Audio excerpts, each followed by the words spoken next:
నేనేమంటున్నానంటే మూసి ఎప్పుడు కూలగొడతారంటే ఏదో ఒక ఎలక్షన్ రాగానే మీరు చూడు ఎలక్షన్ దగ్గరకు వస్తానంటే ఏదైనా రాష్ట్రంలో రాని వీళ్ళు ఇక్కడికి పోవాలి. మహారాష్ట్రలో ఎలక్షన్లు వస్తానంటే ఇక్కడ జనగణ కులగణన పెట్టాలి. ఢిల్లీలో ఎలక్షన్లు వస్తానంటే రిజల్ట్ డిక్లేర్ చేసి తూచి కరెక్ట్ కాదు మళ్ళీ పెట్టాలన్నారు. అండ్ నెక్స్ట్ వచ్చేసి ఇవన్నీ మాట్లాడద్దు కేటీఆర్ గారు. ఎవరు మాట్లాడాలి మరి? పొద్దుగా అల్లేస్తే బండ బూతులు, ఏది పేగులు మెడలు వేసుకుంటా, తొండల చొర్ర కొడతా, ఈపు చింతపండు కొడతా, పండబెట్టి అంటే లేదు సార్. నేను కాదు సార్, కాంగ్రెస్ ప్రభుత్వంలో అసలు బూతులే లేవు సార్. అండ్ నెక్స్ట్ వచ్చేసి నేను ఏమంటున్నానంటే ఉప ఎన్నికల గురించి మేము చెప్పినాం. ఏం చెప్పినాం సార్? ఉప ఎన్నికలు వస్తాయని ఎట్లా చెప్పినామని మీరు అడిగారు.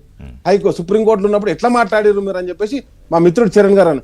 మేము మాట్లాడింది అసెంబ్లీలో కాదు సార్, మేము మాట్లాడింది మా కార్యకర్తల సమావేశంలో. రైట్, అది కూడా తప్పే అనుకుంటే సార్, ఢిల్లీలో ఆమ్ ఆద్మీ పార్టీ నుంచి గెలిచినటువంటి ఒక అభ్యర్థి బిఎస్పీ నుంచి కంటెస్ట్ చేస్తే ఆయన ఎమ్మెల్యేను రద్దు చేశారు సార్ అక్కడ.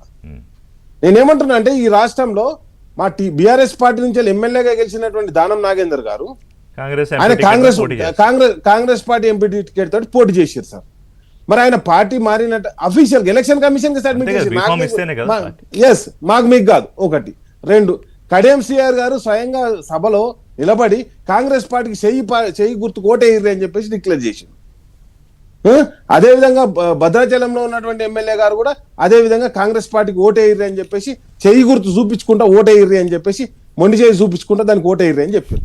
నేనేమంటున్నా అంటే వీళ్ళంతా చెయ్యి గుర్తుకు ఓటేయమని డైరెక్ట్ గా డిక్లేర్ చేసి మేము పార్టీ మారలే అంటే అది ఏ విధంగా సార్? మేమేమంటున్నాం, సుప్రీంకోర్టులో ఉన్నది, ఇప్పుడు మేలా రిజల్ట్ వస్తుంది. ఆ మే రిజల్ట్ వచ్చేటప్పుడు తప్పకుండా దానిపై వేడి చూస్తున్నాం. అడుగుతున్నారు కదా, డైరెక్షన్ ఇది ఇచ్చేస్తే కోర్టులు పెద్ద వివాదం నడుస్తుంది. ఇప్పుడు రాష్ట్రపతి గవర్నర్ కి టైం ఫ్రేమ్ సెట్ చేసినప్పుడు స్పీకర్ కూడా టైం ఫ్రేమ్ సెట్ చేస్తే ఏమన్నా తేలిపోతాయేమో పెద్ద.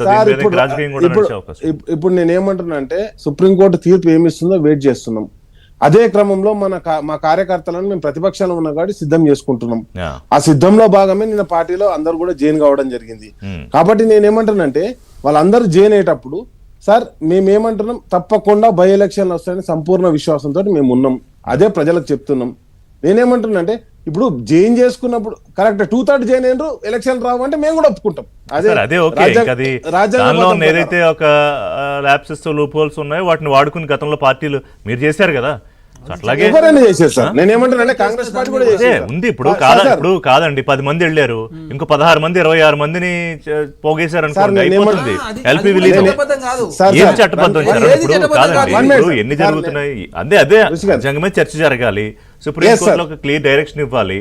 రైట్, మాట్లాడదాం.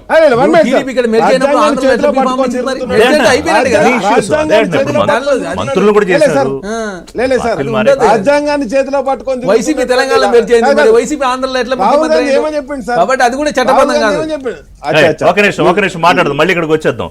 కాదు, ఇప్పుడు కిషోర్ గారు, తెలంగాణలో కాంగ్రెస్ బీజేపీ ఒక్కటి కాదు అని ప్రూవ్ చేయాల్సిన బాధ్యత బీజేపీ మీదే ఉందండి. ఎందుకంటే కేటీఆర్ గారు మీకు ఛాలెంజ్ ఏంటంటే మీరు అర్జెంటుగా సిబిఐ, సెబీ, ఆర్బీఐ వీళ్ళందరితో దర్యాప్తు చేయించాలి. ఏది ఆల్రెడీ వచ్చినాయి కదా సార్? మళ్ళా కాదు, ఈ 3 కలిపి 400 ఎకరాలు ఏదైతే ప్రపంచ పర్యావరణం నాశనం అవుతుందో 400 ఎకరాల భూముల వ్యవహారంలో దాని మీద అర్జెంటుగా విచారణ చేయించాలని ప్రూవ్ చేయాల్సిన బాధ్యత మీ మీద. ఎందుకంటే మీరు కేంద్రంలో పెద్దని అన్నారు, ఆయన పొరపాటున రేవంత్ రెడ్డి పెద్దని అన్నాడు, ఎవరిని ప్రధానమంత్రి. అక్కడ మొదలైంది వ్యవహారం.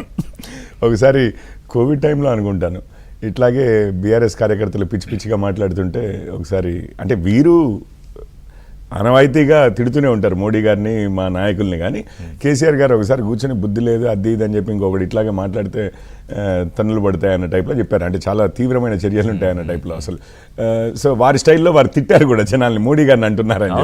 సో ఇక వీరు పెద్దని అనడము, వారు తిట్టడము, ఇవన్నీ అంటే వారు ఎవరైతే నెగిటివ్ గా మాట్లాడుతూ సో మోడీ గారిని కేసీఆర్ డిఫెండ్ చేసినట్టు అవును బీజేపీ పాలిత ముఖ్యమంత్రులు డిఫెండ్ చేయలేదు. ఇప్పుడు ఇది నోట్ల రద్దు సమయంలో డైరెక్ట్ గా అసెంబ్లీలో ఏం చెప్పారంటే Telangana will be the cashless ఎకానమీకి అసలు ఫస్ట్ తెలంగాణ రాష్ట్రమే నెంబర్ 1 ఉంటుంది మేమని చెప్పి అప్పుడు ఏదో ఈ ఐపాస్ లాంటిదే ఇంకొక వేరేదండి ఏదో వాలెట్ తెలంగాణ టీ వాలెట్ అని చెప్పి ఒకటి ఓపెన్ చేసి అసలు మొత్తము క్యాష్ లేకుండా చేస్తాము మేమే నెంబర్ 1 అన్నారు. దాని తర్వాత రాజకీయ పవనాలు అటు ఇటు అవుతున్నాయని చెప్పి ఎప్పుడూ ఊగడమే, ఊగిసలాటనే. ఆ 3 చట్టాలు మాత్రము రైతులవి, ఫార్మర్స్ లాస్ అంటాం కదా, ఫార్మ్ లాస్ అంటాం. అది వ్యవసాయ చట్టాలని మాత్రం రోడ్డు మీదకి వచ్చారు, తెల్లారి ఎమ్మటే కేటీఆర్ గారు, హరీష్ రావు గారు రోడ్ల మీదకి వచ్చిన తెల్లారి సపోర్ట్ చేశారు కేసీఆర్ గారు. సడన్ గా ఏం చేయాలో వారికి